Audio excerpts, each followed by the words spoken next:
You've been lied to. Not maliciously, not even deliberately, but systematically over years. You were told that success would feel like sunlight, that once you made it, whatever it is, you'd finally exhale. You'd finally feel whole. But here's the truth. No one tells you. Success doesn't always save you. Sometimes it buries you deeper. You chase the dream, sprinting toward the finish line society paints like salvation. You sacrifice sleep, time, love, piece by piece, carving out parts of yourself to fit an image. And then, one day, you arrive. The title, the money, the applause. People start calling you inspiring, but you don't feel inspired. You feel hollow, like you climbed a ladder only to realize it was leaning against the wrong wall. And the worst part? You can't tell anyone, because how do you explain that the thing everyone wants made you feel more alone?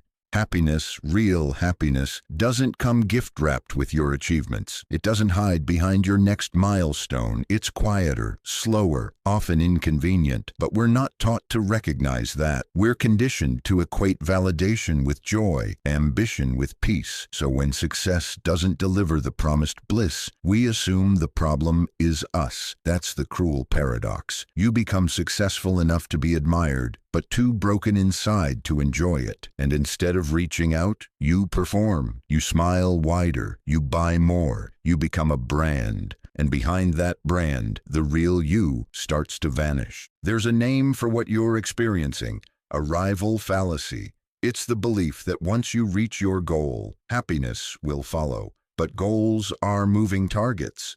Once you hit one, another appears. Higher, shinier, harder. And chasing them becomes a drug. It distracts you from asking the real question: what am I running from? Because sometimes the pursuit of success is just a beautifully disguised escape. From insecurity, from insignificance, from the pain you never processed. And the higher you climb, the more isolated you become, because vulnerability doesn't fit neatly into the success story.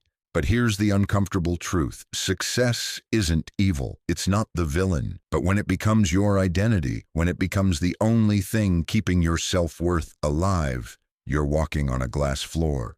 One crack and everything shatters.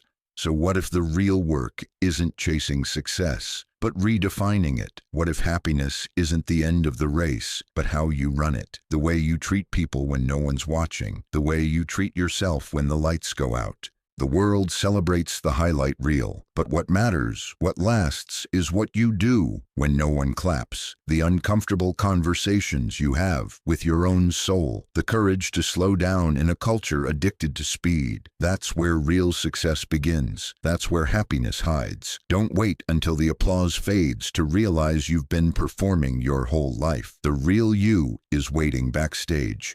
It's time to go find them. Thanks for watching. If this hit something deep, it's not by accident. You're not alone in this. If you're ready to stop chasing and start feeling, stick around. Subscribe for more truths they don't teach you. See you in the next one. Stay awake.